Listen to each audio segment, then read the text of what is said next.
Ce matin, je me suis réveillé avec en tête la phrase suivante: j'écris une œuvre perdue.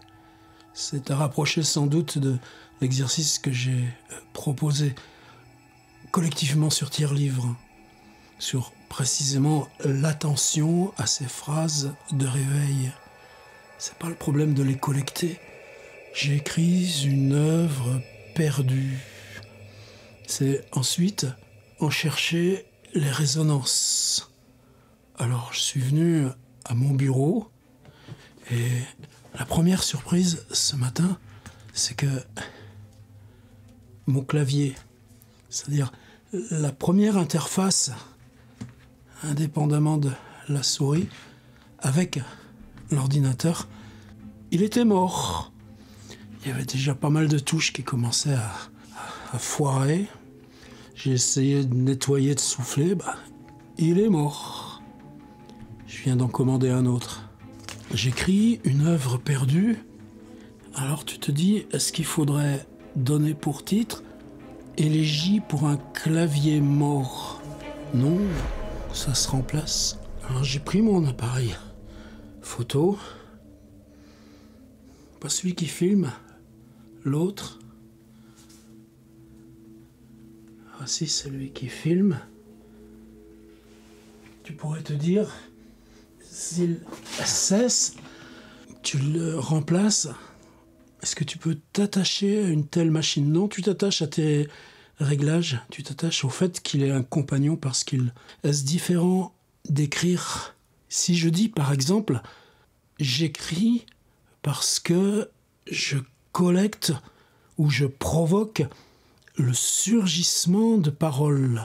Du lieu même de l'écriture, tu t'obstines à chercher l'instance même du surgissement de paroles. Alors oui, sans clavier est encore ici écriture.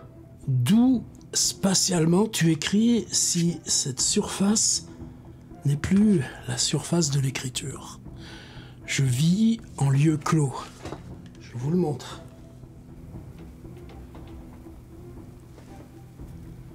J'effectue le panoramique de ce qui est mon lieu clos de l'écriture. Ici, je pourrais presque dire je me vois écrire. Ce qui bien sûr est faux puisque l'image prouve que personne n'est là à ta table pour écrire. Le clavier mort. Tu sais l'existence de ton travail. Tu sais l'existence de cette recherche pour toi quant au livre. Tu sais les outils existants et disponibles pour écrire. Tu sais l'importance pour toi des livres en tant qu'outil. Peut-être pas d'écrire, mais certainement outil pour travailler en toi où il y a écrire.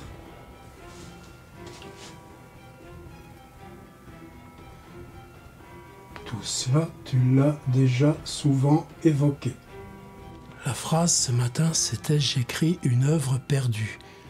Non pas à la recherche du temps perdu, quoique le fait qu'il y a 100 ans exactement que Marcel Proust est mort et qu'il a décidé lui-même sa mort, refusant le dernier remède offert par son frère, certainement parce que souffrir était au-delà de toute limite, mais non pas simplement la rage de laisser un livre inachevé, mais dire « je ne prends pas le remède proposé par mon frère », cela signifie « je décide que mon œuvre reste dans l'inachèvement de cet instant ». Et Proust, le 18 novembre 1922, meurt à la recherche du temps perdu J'ai aussi ce titre, je n'avais jamais fait le lien.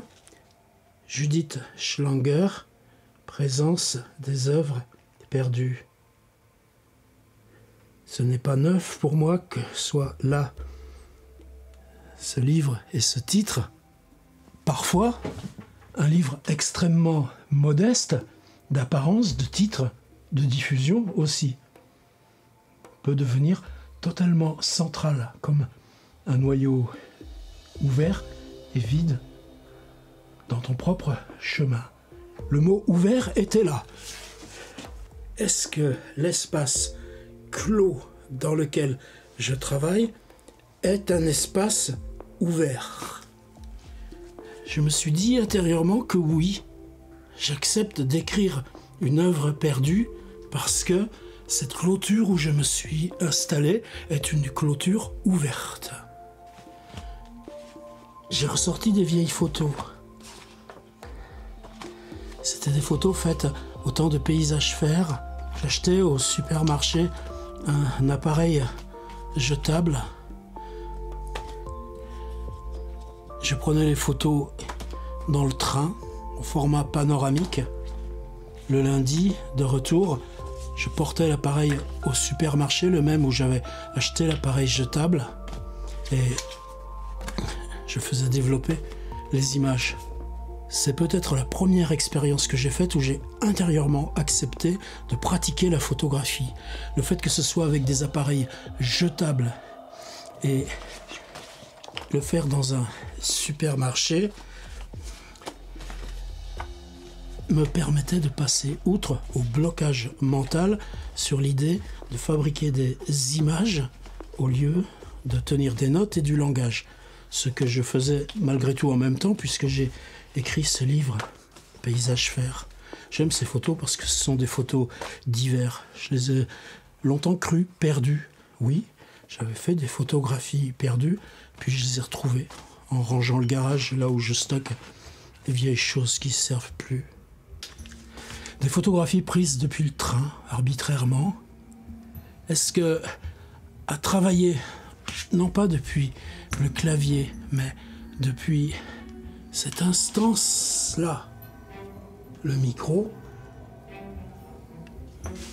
l'appareil photo, ensemble, le micro et l'appareil photo, est-ce que finalement tu aurais retrouvé dans ta pratique d'écriture quelque chose d'équivalent à ce que tu fabriquais en photographie, quelque chose qui te rapprocherait de Judith Schlanger, présence des œuvres perdues. C'est pas si grave qu'un clavier meure. Autrefois, je travaillais directement avec les claviers du portable. Je me souviens, dans les anciens portables encore, par exemple 2006, 2010, une fois tous les 2 ans, tu le portais à réparer pour 60 balles, on te changeait le clavier de l'ordinateur portable. Maintenant, là, sur ceux-là, on ne peut plus les changer. Les 2 derniers, ça aurait été plus cher quasiment de changer le clavier que de changer de machine. À utiliser un petit clavier extérieur, d'une part, c'est beaucoup plus ergonomique, beaucoup moins de problèmes d'articulation et tout ça. Quoique des fois, ici, là, mais avec le stylo plume, c'était là, l'espèce de cale là, du stylo. Finalement, il vaut mieux considérer le clavier comme un objet d'usure que tu changes régulièrement, et je n'ai pas du tout abîmé le clavier de mon ordinateur actuel. Mais ça, tu vois, c'est les choses dont tu raisonnes avec ta tête. Ces derniers temps, je regarde pas mal les anciens cahiers. J'ai sur ma table, quasiment en permanence, tu me diras c'est totalement idiot,